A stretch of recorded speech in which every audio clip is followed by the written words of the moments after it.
And we're going live. Okay.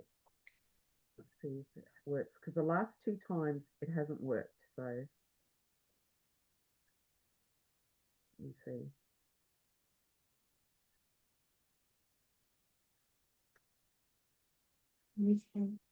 No. Nope. Did you? Doesn't like us. It's because probably because of the fact that we're still got the strike or something. I It don't know. says that Anyway, we're let's live. record and I will upload it after. Let's just do it and I'll Okay. yeah. Mum, your audio is a bit muffled. Could you yeah. bring the... Yeah. Oh, That's Mine's fine. while you saying do that that, it's recording. So I don't know if that's a It's thing. recording, it isn't live. Ah, okay. Is that better, Juliet? yeah, it says that it's live streaming, but because of Zoom and Facebook not Yeah, connecting, it doesn't. there's something in Facebook that's not allowing us to go into the group. So I'll record it now and we can upload it after. Cool. And it's kind of better anyway because Facebook has started to delete live videos after a month. Oh, wow. Okay. Yes. So recordings Interesting. stay, but live videos don't. So anyway. Oh, you would have so much good content as well. Yeah, we've still got all the videos and everything, the files, so we'll be uploading them again every second Sunday from now on. Oh, nice. Special, looking back at the earlier podcasts, and we're going to do I love that. So stay tuned for that, everyone, because it's going to be great. Anyway, let's get going. Do you want to introduce us, Juliet? Yes, alrighty. Well, thank you everybody for tuning in. Welcome to She's of Love. Today, once again, we have Jenna on, and oh my goodness, every time we have you on, Jenna, it's just like I'm so excited to have you on again because it's just so beautiful, so rich, so delicious every time we talk to you. And it's the perfect thing that I need because I've just finished a long shift and I'm all amped up, and especially with today's topic, feminine rage. What an amazing thing to talk about, and we need to talk about it more often. Yes. I know I feel feminine rage every single day of my life, pretty much. Especially, I mean, it just comes up so much, and I think for me, it comes up especially in male-dominated spaces because women don't have a lot of room to express their rage. Because for some reason, as a society, we've made this thing that women shouldn't be angry, and femininity is all about staying quiet and being soft and like not stepping on other people's toes. And I'm so glad that we're now moving into a reality where that isn't the collective idea anymore. And I think we're seeing this very strong kind of like separation now where women are waking up and being like, no, like I'm not going to listen to what I'm told. I'm going to do what I want to do. I'm going to be angry. You know, we're waking up to the pain that is happening. And then you also have the other side of it where people are scared that women are waking up and they're like, no, shh, be quiet. Like, stay in your place, stay in your box, stay in your lane. I'm kind of getting angry at women for being angry. Yes. I see that so often. And I hear it all the time, like, oh, are you one of those snowflakes? Are you one of those, and turning it into this kind of, shameful. I don't know, when it's really just, we're now saying this behavior isn't okay. This misogynistic behavior isn't okay. And men don't know what to do with that. Women don't know. Some women don't even know what to do with that. So that was a very long introduction. Sorry. I have so much to You're say feeling about it. She needed to get it out. I know. I just have, because my workplace at the moment is pretty, like, it's teaching me these lessons. So I'll hand over the mic to you now, Jenna, and let you speak on this and kind of lead us through this episode.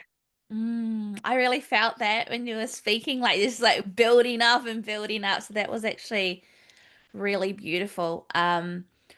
I kind of want to start with even just like thinking about what feminine rage actually is, like what it's made up Mm, of, because I feel like when we look at the surface of feminine rage, it's anger, like that's what it's being pinned as. But I don't, how I interface with rage is it's so much more than anger. It's bitterness, it's resentment, it's collective repression, right? It's not just our own personal emotions, it's collective as well. This is why, even what you're talking about, there's a part of you that's moving through this rage, but then you can feel the collective rage there, the suppression of women, right? Like being silenced, abuse, all of it, like being restricted with our bodies. Like this is why we are so passionate about certain things. That rage comes up. But for me, I feel rage is not, for me, it's not one emotion. It's almost like this divine channel for women, to be completely honest. And I feel we haven't been taught or been allowed to experience our rage. And for a mm, lot of, for a very long time, it can even be deemed as masculine to be in our rage. And so we feel shame and we repress it. But what happens when we repress something? It wants to come up. That's why it's repression, right? Because we're having to push it down and it starts to fester.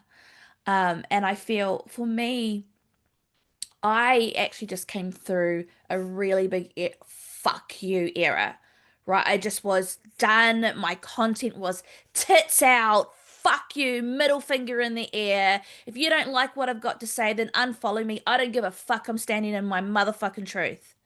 And I lost a mhm, lot of people, and people were like, whoa, right? It was just, and I actually have to be really honest and say that my rage came with a lot of shame because as I started to integrate my rage, my softness came and I started to mm, realize really seeing myself in the mirror, seeing my ego, seeing my shadow within my rage and I'm now at a point where I'm actually able to channel my rage into creativity and into my work and out into the collective where it's helping people. But we have to honor that part, honor that time where you can't control it when it's been repressed for so long. It's mm, gonna come out. And it's wild. You don't know which way it's gonna go, like if we think about Kali, right, from the Hindu culture with her tongue out and her hair messy, and like her whole story of like being evoked from Druga, who was literally called upon because no one could defeat the demon. And they had to call upon Druga, who was like the warrior mother. And in her rage, she called Kali. That's when we meet Kali for the first time. She springs out of the third eye of Druga and she eats the demon and she drinks up all the blood and she's just so crazy and rage filled that she can't stop dancing and the mm, world starts to crumble around her. Right? Like that is feminine rage and it's crazy and it's wild. And as females, as feminines, and even as men in their internal feminine, it's our fucking right. And I feel like right now in this era that we're moving through, if we don't start feeling our rage, the world, I don't even know where the world will end up. Yeah, yeah, we live in a polarity, right? A world of polarity. Hmm. So on one end we have the feminine that we all understand from the media and from society, which is that feminine softness and the Mm, nice girl, right? mm, And the polar opposite of that is the Kali in all of us, the rage. So both of them exist because we live in a polarity world.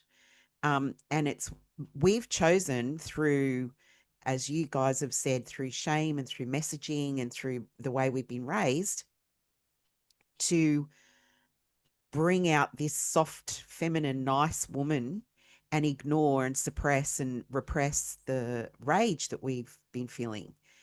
And it's like, what I've been seeing is like, how much more can we take from the messaging and from just the attitudes of other people and through society and opportunities and all of that? How much more can we take before the rage explodes? Because eventually it's got to explode. It's got to go somewhere. We can't keep it contained forever.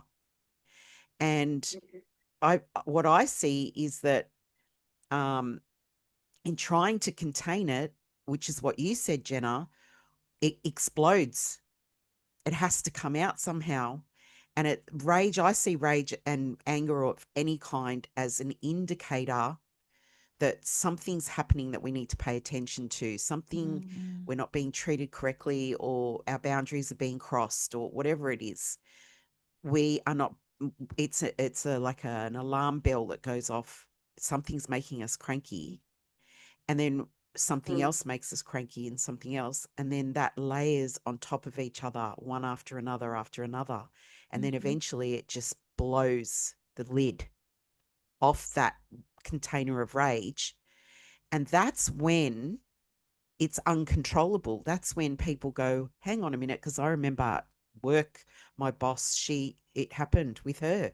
She lost the plot, and she was scary. It was scary to watch it, because I'm not feeling rage at the time. I'm watching her feeling the rage. And when you're not feeling the rage and you see somebody else in that space, it's like, wow, I'm not going anywhere near that. It's like the fire's going to burn me, And so it has to happen. If we look at that and we go, okay, every time that it happens, we need to understand why it's happening first. Why are we in this rage? Where is it coming from? And that way we can process it and we can say, right, this isn't okay for me. This boundary is being crossed. It's not okay for me. So I'm going to deal with it at the time, And if we can all come together as a sisterhood with each other and discuss this stuff like we are today, we can come to a place where we understand, okay, that's not okay for me. That boundary, when you cross that boundary, that's not okay for me. And that's going to make me rageful. And okay, it makes you rageful. There's nothing wrong with that. It is an indicator that something's happened in your life that's not okay for you. It's like your body and your emotions and your mind are saying, no, enough. I'm not having it. So to me, feminine rage it can look scary from the outside, but I don't think it's a scary thing. I think it's necessary for change. It's necessary for us women to say, raise up our voices and say when something's not right, say when we're not happy with something, which is something we haven't been taught to do. Yeah, history has played out where we've been so pushed down by men in, however many And thousands each of other. years, and each other.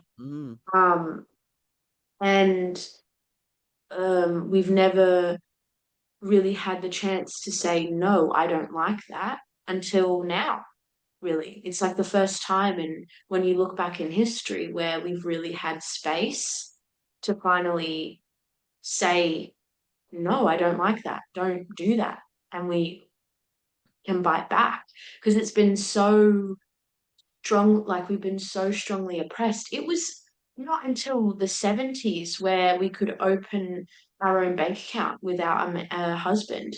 I think it was still in the 70s we had to have a husband to open our own credit. Like, it's not even that long ago that, where we were so restricted to what we were able to do as women. And people forget that. I think people really, really do forget how recent it is. And not only how recent, but how long. It's been thousands of years, thousands of women, and we carry that pain in our womb. Like, Yeah, we do. it's our mothers, it's our grandmothers, it's our grandmother's grandma. Like, it goes on, and the trauma, we carry that. We carry that because we're such intuitive, deeply feeling, deeply connected beings, because we have, that life force, that life maker in us. Like, our womb space is like it's a whole universe. And Yeah. this is a whole other thing. It is a whole universe that we carry within us, because we don't just make a body, which in itself is insane. We make a soul. Like, we're creating a space for a soul to live, and we are building that as well in our body. And no matter what science says, we don't know how that happens. We Yeah. don't know how we do that. And the wisdom that we carry for that is immense. It's immense, and we can't even begin to understand, like, how insanely deep that is, that our bodies have to go through that, and we are able to do that.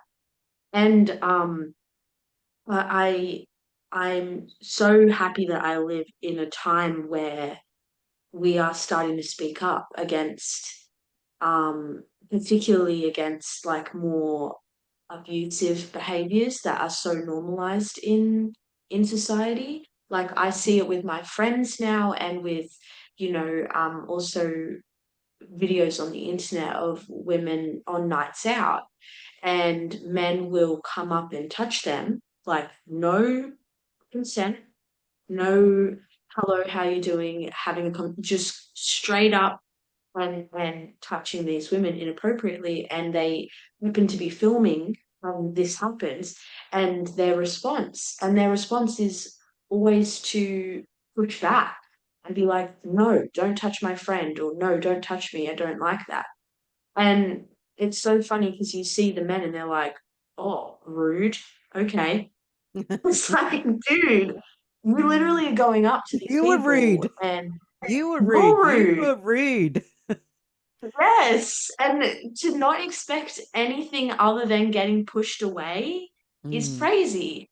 It's crazy that society's built up for these people and these men to think that's okay behavior, and to genuinely think, oh, you're rude for pushing me away. That's the audacity that has been built up through, this society that we've built, and we're breaking that structure down. And I think, people, there's this big focus and worry about, man hating and being against men, but at least in my circles, I don't see that.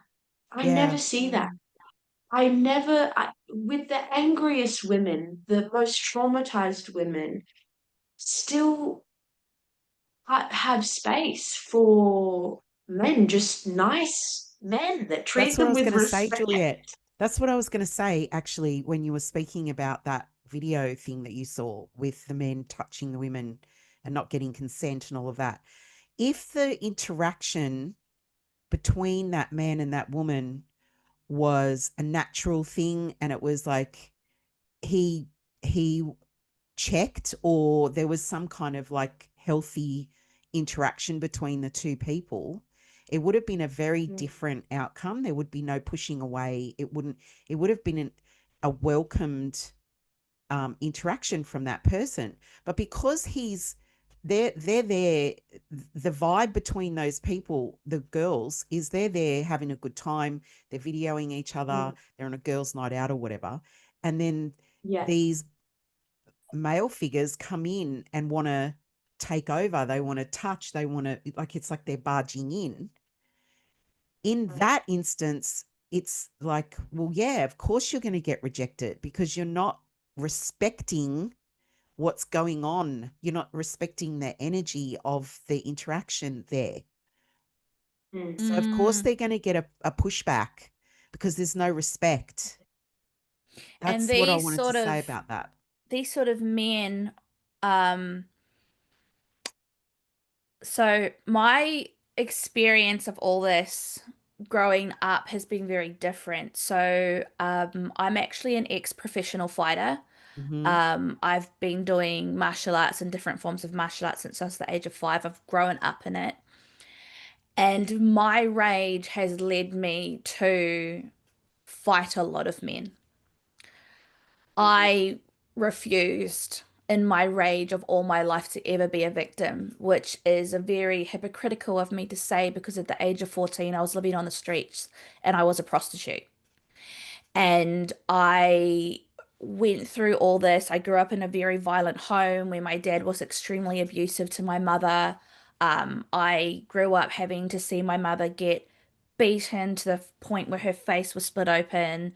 I've seen my dad like right in front of us, like drag my mum into the room, and we could literally hear the headboard banging on the wall.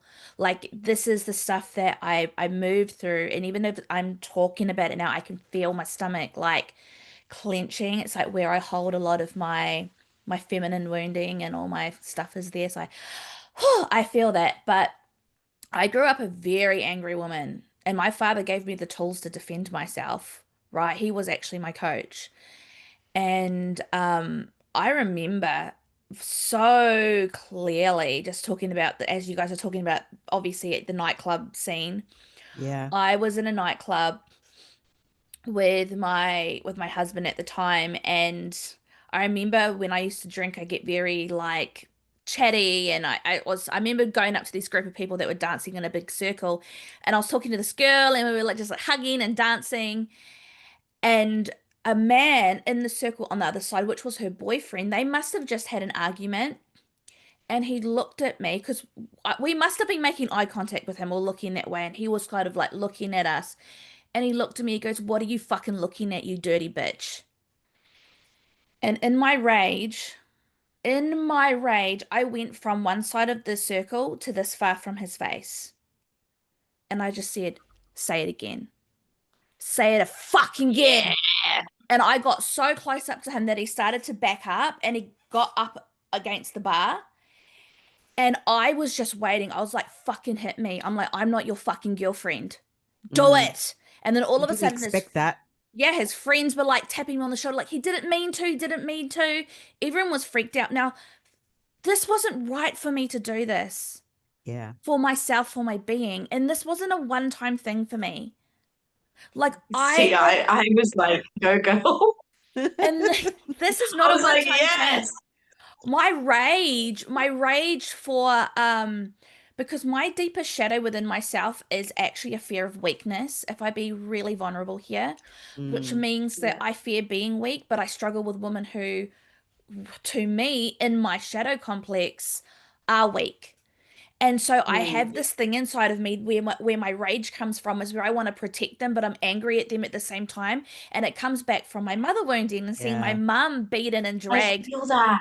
I feel that Yeah, so right. I fully resonate with that. This very, very deep stuff. And so, I will stand for this woman, but at the same time, I'm like, kick him in the fucking balls. Yeah. But the thing is like, I get that that's just not the reality. Like, I can't project that onto women. And so, a lot of my Yeah. journey has been having to deal with the fact that I have actually harmed a lot of women as well in my rage. Like, I really have. And that I'm I feel a part of my gift, a part of like where I'm going is to learn to channel that to Mm. be, to channel it properly, to actually be more of a help to the collective woman and to own where I've heavily projected because of Yeah. my rage. But there's been times Wow. where a man tried to come into the bathroom that I was in someone's house for a party, my friend's partner, and I came out of the bathroom and he was waiting in the hallway and he grabbed me and pushed me against the wall. I blacked out. I woke up. He was on the ground. I was on top Mm. of him and I was just going to town. Boom. But my hand was massive the next day. I blacked out by rage because Yeah. he touched me. Yeah. And Yeah. Yeah. so this, That's clearly because of your childhood, I imagine, and yeah, your experience. yep. Yeah. Jenna, I just want to say, like, listening to you is for the people who are watching this, any men who are watching this who don't get it. Yeah. The container that we have been holding for generations, because Jenna, what you're describing to me is all your mother's rage or your grandmother's rage, all your aunties, all your sisters, all your cousins, Even friends. or The yes, all your friends that you friends. witness go through. Every time you have ever seen a woman be trodden on, you have, Yeah. it has triggered that part of you that saw it happen to your mother, and beyond. Okay. Yeah. So I don't judge you. I understand where you're coming from, and you're saying it's not a good, you shouldn't be punching people and things like No, that. Like I you understand. shouldn't No, do that. you shouldn't do that. No. But in saying that, also, I understand where it's coming from, and why you did it. I understand the blackout thing because it's happened to me. And I just want to say that to balance out what you're talking about, sometimes there are rare occasions, and I know this because it's happened to me, where fighting back is 100% warranted. Yes. Oh, yes. 100% warranted. I was kidnapped by somebody, a stranger in Italy. He took me in his car and he tried to rape me. And I fought back and I punched him. And I went blind from the rage. And so what you're talking about, I understand deeply. And it was 100% warranted for me to fight back, because he tried to take something from me that wasn't his to take, without consent and without respect. And so there are times when it is 100% okay to do that. Yes. But the fact that you did it when somebody just tried to touch you is a testament to the amount that you were holding in your body at the time. And I'm shaking when I'm saying this, because it's like this message coming through is so strong that, and the crux of what we're talking about today is that when we don't deal with it, when it's just layer upon layer upon layer upon layer of abuse, neglect, disrespect, people taking from us, boundary crossing, our voices not being heard, our voices being suppressed, that's how it comes out. Yes. Yeah. That's the result of all of that oppression. That's the result of it. And in any situation where we see that women are being shamed for having rage, to me, it creates more of that oppression. It's another layer of oppression. When someone says, okay, but that's on you, you've got to heal that. It's like, but part of the healing is being seen for my rage. Part of the healing is being heard about why we feel this way. So if you're just holding up a mirror all the time and saying, this is your problem, this is your problem, this is your problem, then what you're saying to us is that we are alone in this. You are the perpetrators of this, dynamic in the world. You're continuing that perpetration by saying that, you don't want to hear it. It's not your problem. There has to be empathy somewhere. And I feel just what's coming through me right now, because I'm in the most blissful era of my life. I've been saying it so much on my social media. It's just I feel like all the work I've done, I'm finally sitting in like the other side, and I'm not saying that I'm done, no way, just I'm finally at a place where I can fully deeply enjoy myself. And I feel right now where we are, because a lot of my work is deeply rooted in like shadow and unconscious and a lot of this deeper stuff, we do have to call upon women who are ready to hold that in front of everyone and be vulnerable, because there Mm. are so many women that don't feel safe to Yeah, acknowledge it. And then exactly. the other thing is creating these safe spaces for women to feel their rage.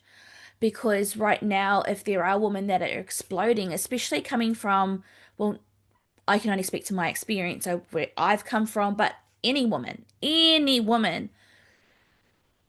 and we're exploding onto others, we don't want to shame her for that because it's not fair if she does not know. We only know what we know. We're only doing the best we can. But it's for people like ourselves to create these spaces for women so that we're creating more of a healthier environment. So we're learning to channel our rage, right? Because for me, as Mm. someone who has been deemed masculine, who's been labeled, which, we all have, going into the body has changed my life.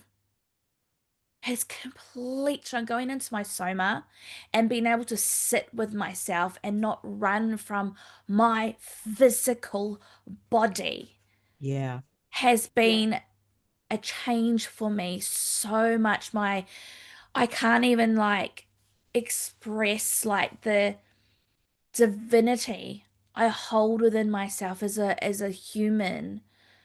And it's taught me how to have the deepest compassion for others, because I have a saying that, as much as the sun shines down on you, your shadow stretches just as far behind, meaning that your shadow is Mm. not invisible to others. So let's humble ourselves and hold that space for others. And Mm. I have to say, I am in no way, shape, or form blind to what this rage is doing to men. I'm not one to get on my soapbox and say it is time for women and this and that and blah, blah, blah. No. Mm. But there does need to be something different for us. And we deserve a space to Mhm. be like, fuck all the men that have hurt us, you know? Because, the half the Yeah. thing is we are abused by our fathers, our brothers, and all men that are connected to us as we grow up. And then we're deemed masculine for fucking surviving it. Yes. That is Yes. such a psychological fuck up, and it hasn't been Yes. until today where I have literally said to people, no, I'm sorry, I'm not masculine. Your reflection of me has got nothing to do with me. I'm not owning that Yeah. anymore. I know me, I Yeah. know my softness. I am a feminine Yeah. woman. And if you're Yeah. only seeing those parts of me, then that's your hook, babe. That's your shadow.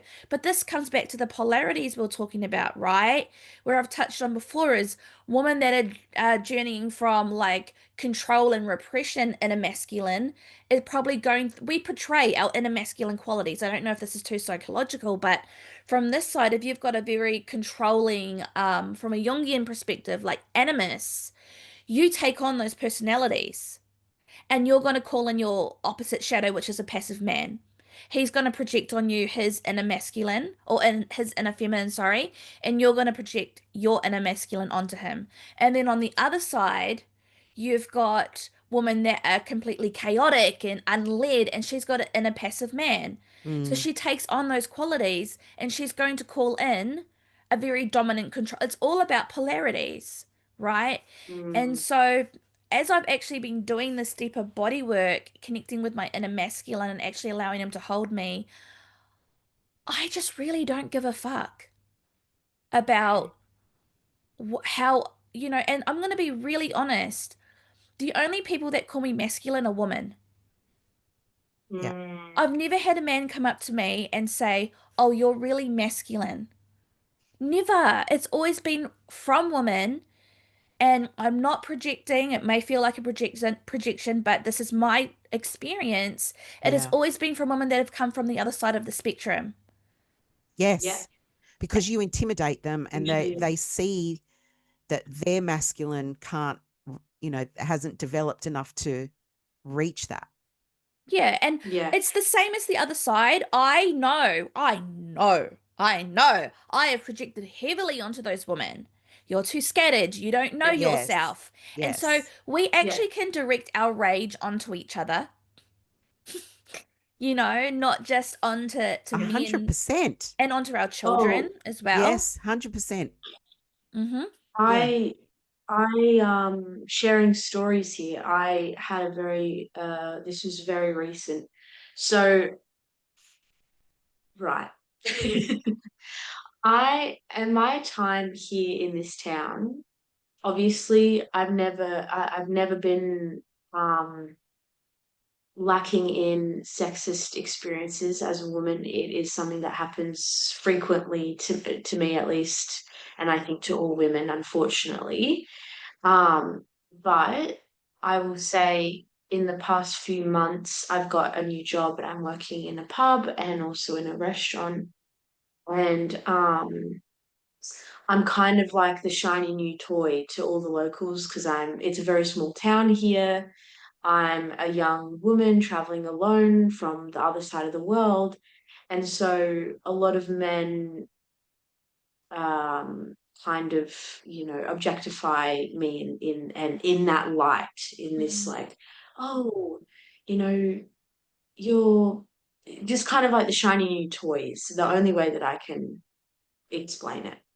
And I've been feeling in the past few months a very deep sense of just like how much it can suck being a woman sometimes. Like I love being a woman and I don't ever, like I love womanhood so much. But there was this new pain that developed because I just realized, kind of just had this sadness, of like Mm. sometimes it's really hard being a woman and being seen in this light and getting objectified all the time constantly by these men, and I'm just trying to do my job. Like I'm just trying to do my job and serve beer and like I don't want to be dealing with all this stuff, but I was getting, you know um there was just a really big pent up rage that was kind of simmering in me, and this sadness as well, while I was realizing the depth of like, you know, this pain that we all experience as women. And this experience happened where I was leaving work and there was this guy in the pub all night and he was being an absolute arsehole. He was being an absolute arsehole. He was drunk and he was being rude to everyone. He was hugging the pool table. I wasn't working this night, but I was in the pub with friends at the pub that I work. And I even told the bartenders, keep an eye on him, like kick him out if you have to. He's being a bit of a nuisance. And as I was leaving, he was outside the pub with a woman, and he was towering over her, backing her into a wall. And something took over me. I can't explain it to you. It's this like protector, like mother energy, like don't fucking touch her. Like, and it just came out of me because he was very clearly like intimidating her. And I didn't know if they were in like I thought it might have been just a random kick. So we were in a taxi driving away, and I'm like, stop, stop, stop. I'm like telling the taxi driver, and she keeps on driving. And I'm like, no, like seriously, stop. There's that guy's pinning her up against the wall. I need to get out and make sure. So I get out of the car and I'm like, is everything okay? And he goes, yeah. And I'm like, I'm not talking to you. And I'm like, is everything okay to the girl? And she was like, yeah, yeah, and she didn't sound too sure. And I was like, are you sure? And she was like, yeah, I don't really know. And I'm like, right, I will walk you home. Where are you staying? And she's like, I don't have anywhere to stay. And literally, I was like, you're staying with me. Come with me. You're coming in the taxi. And I didn't let her like, I didn't even let her think about. I didn't nothing. I was just like, you have nowhere to stay. You're coming with me. So I take her in the taxi. She's like, thank you, thank you. We get out of the car, we get into my apartment, and she starts telling me everything. And turned out it was her boyfriend, and they just had a big argument. And he was like, kind of being verbally abusive and shaming her and stuff. And anyway, the whole situation snowballed, and I was getting angry with her because she wanted to go back to get her stuff, because he had all of her stuff and she was scared that he was going to throw it out.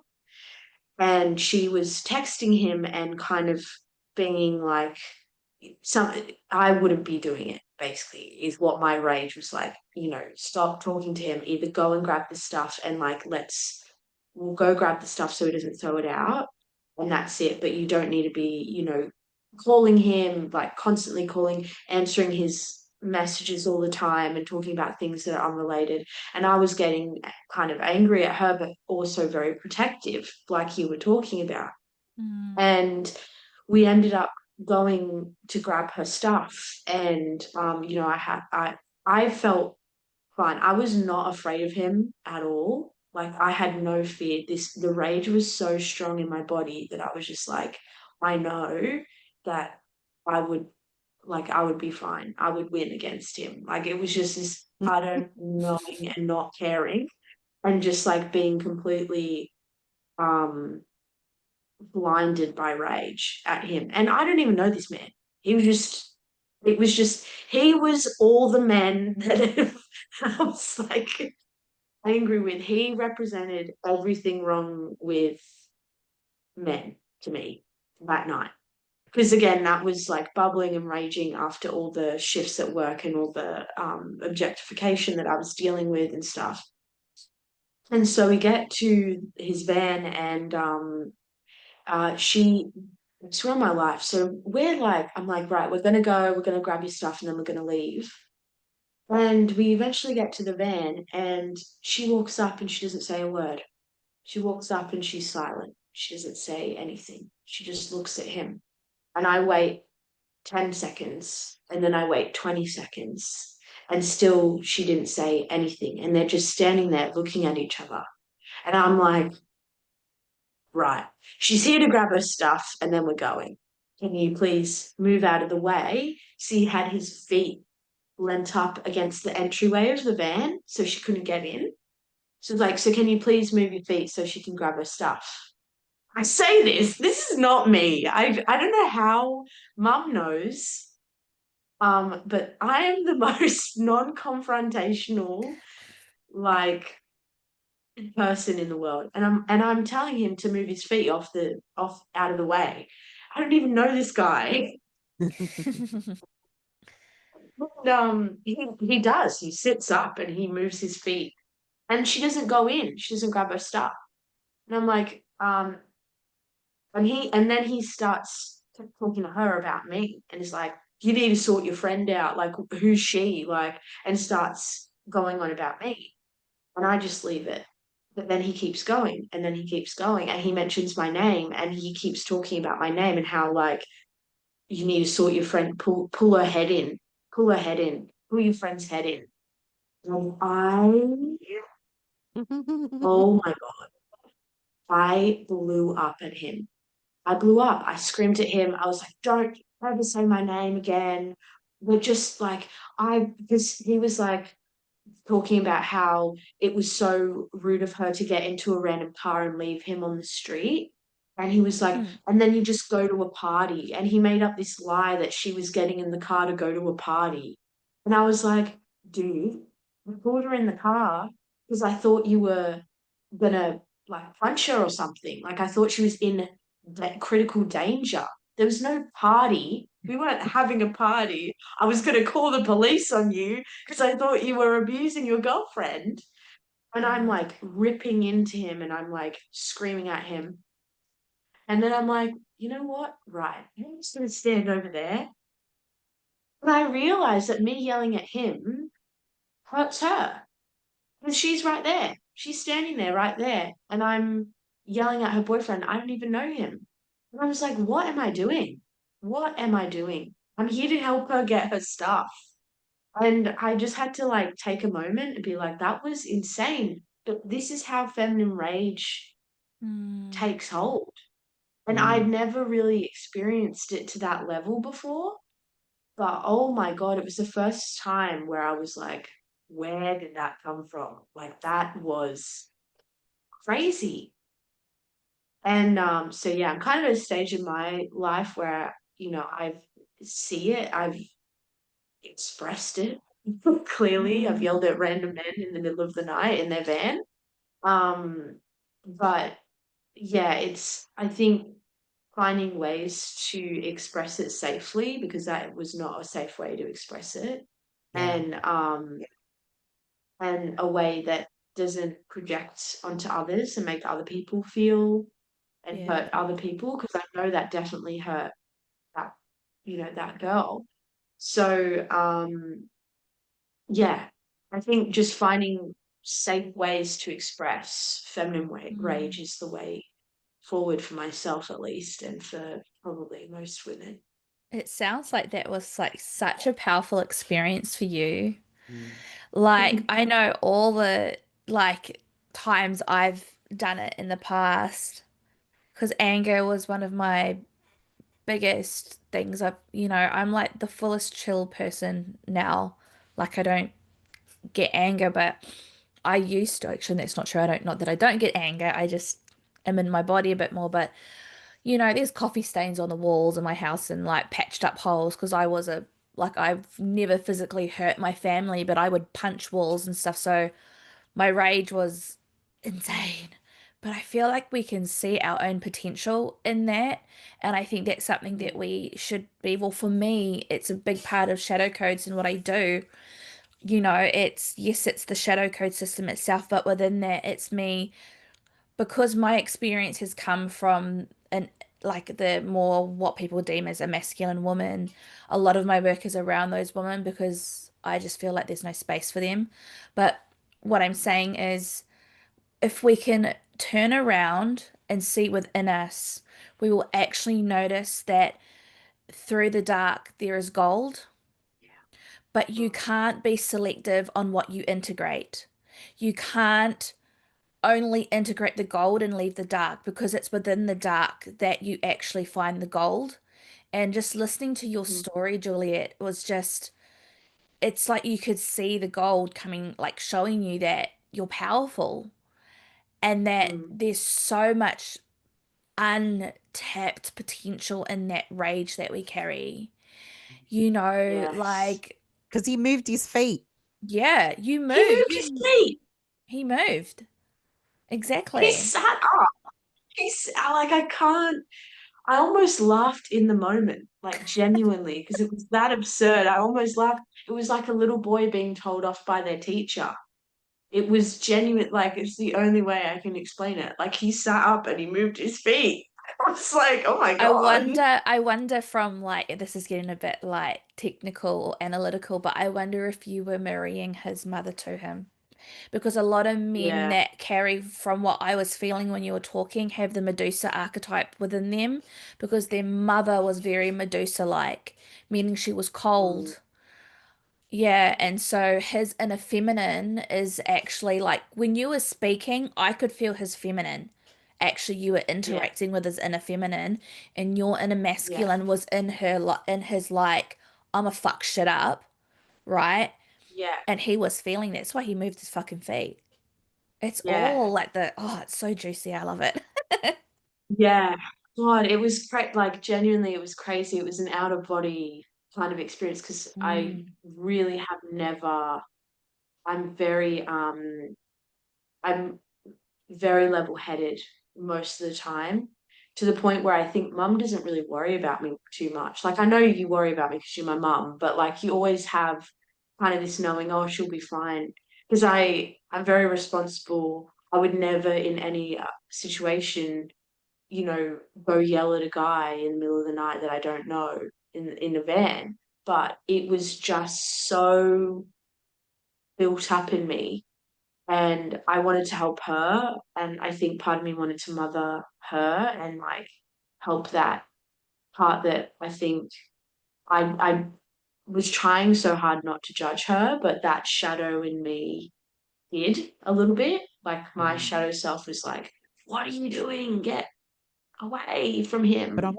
want to And talk about Julia. I want to talk to that part of your story where she stood Mm, there and didn't say anything for all that time. mm, She just stood looking at him, mm, and yeah, the fact that she was texting him and trying to talk to him while you had rescued her and brought her to a safe place.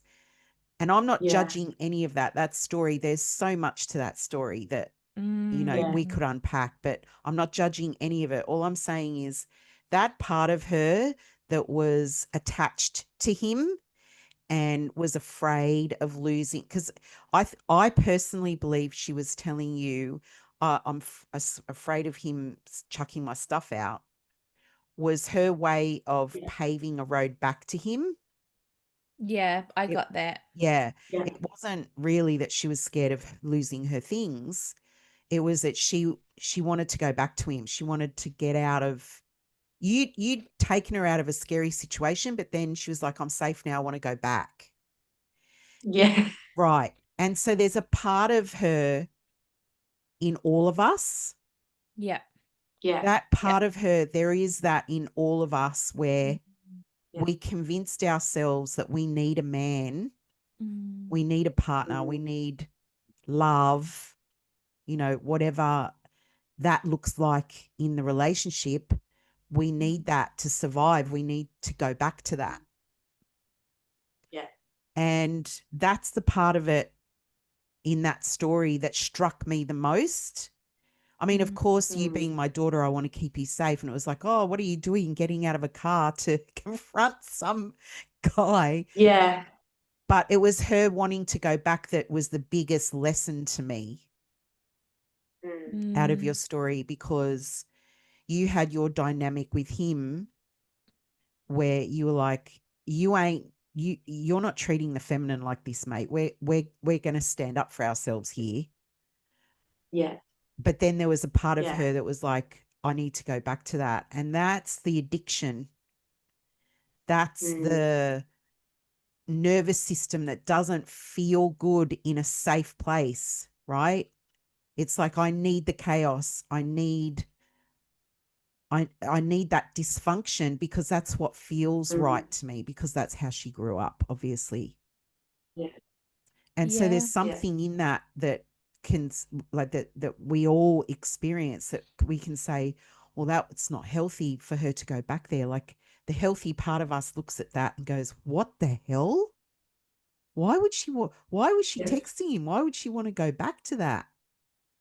yeah, But there is yeah, this pull, there is an addiction there. yeah, of course, And that's when of we course, can say, right, this isn't healthy. When we get to a place like you, Jenna, you've done so much work on yourself. You got to a place where you're like, this isn't healthy. I need to do something for myself to change that. mm, mm, Right. And that's when we can take control. But there needs to be compassion. We need to find the yes, compassion for the shame. yep, That's big, the big, crux of what I'm saying here today. We all need to have compassion for each other, for the mm, rage that we're feeling, and especially not the 100%, shame each other for it. yeah, 100, 100%. Because shame is such a, I've felt so much shame around my rage, 100%. Yeah. And being able to have those safer spaces. So, because even when you were talking about your story, I was like, I actually wonder if there's a desire in there that's starting to surface. Because I know for me, when I've faced my rage, it's led me into where I am now in my business, which is, oh, it's honestly, I'm just going to be so real. It's so orgasmic, like Yeah. where Right. I am. yeah, And there's just, I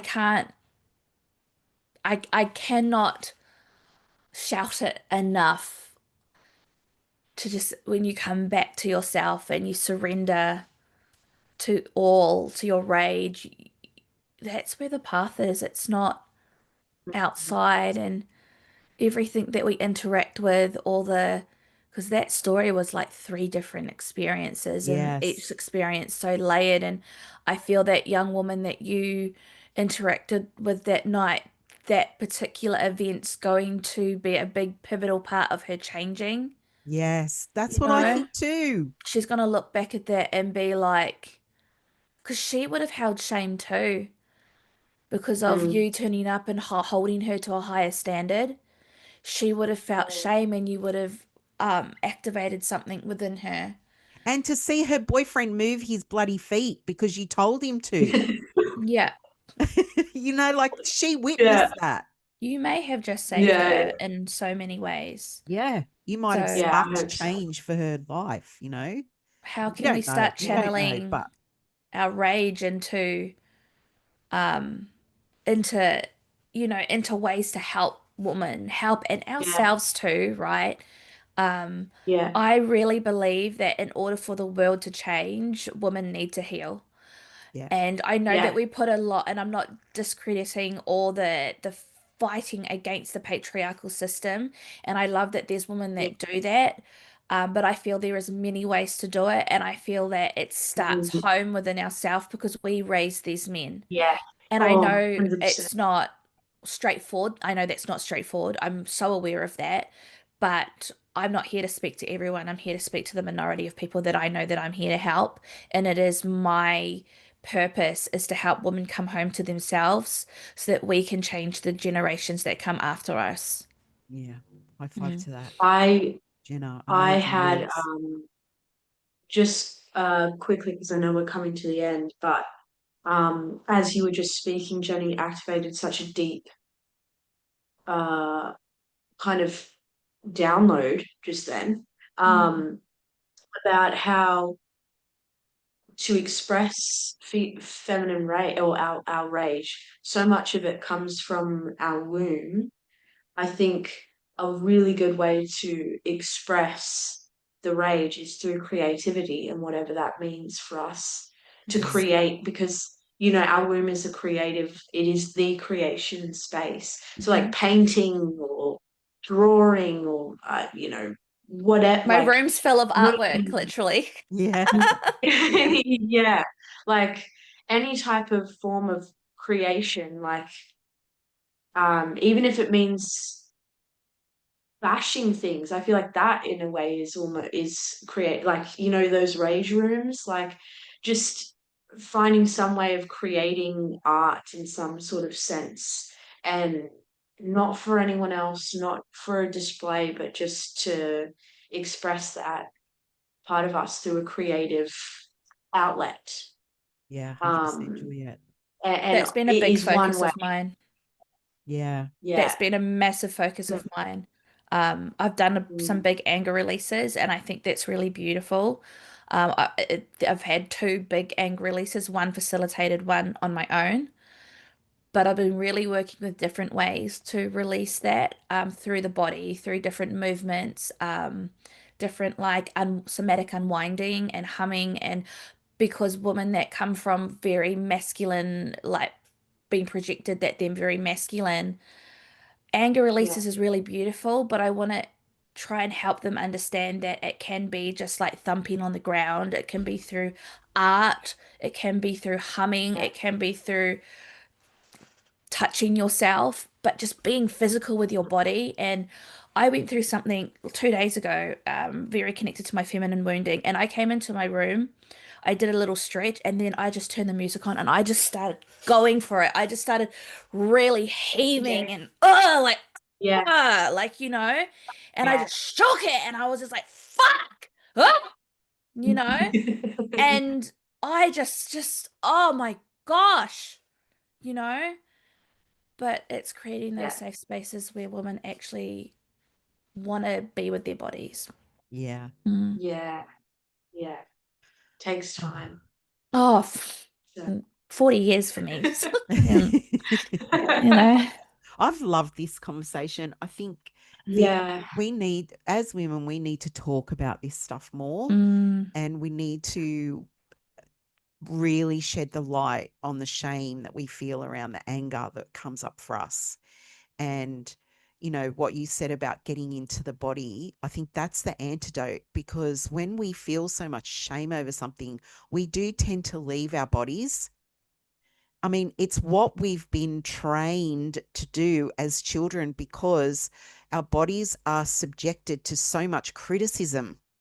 I know mine was. I remember being a child and having a boy at the pool comment on me, and it was the first time I'd ever been aware that someone else was looking at my body and judging me for it. And I think that was the moment that I left my body. And I never, it's been a journey to come back again. And, you know, every time there's stress, the feeling is get out of there. Just get out of your body, move out, go Yeah. somewhere else. So coming back in, I think that's what you said, Jenna, that's the secret to it all, is to make friends with yourself and make it a safe place to be, and create your boundaries around that. Yep, the container. Yeah. Yeah. So thank you so Expect a much, Jenna. message after this from me, Jenna, because I want to do some work with you and That'd be together. Oh, awesome. amazing. Yeah. Oh, goodness. So, Amazing. That would be so oh, amazing, Juliet. yeah. Wow. What an incredible conversation. Thank you so much once again, Jenna, for coming on. We'd Thank you love for to having have me. you on again. Yeah, Yes. I'd love to be here. Yeah, it's exactly what I needed after my long shift. So I'm gonna go to bed feeling so good now. Yeah, all cleansed. Well, thank you everybody for listening and watching, and we'll see you next week. Thank you. Bye, everyone. Bye. Bye.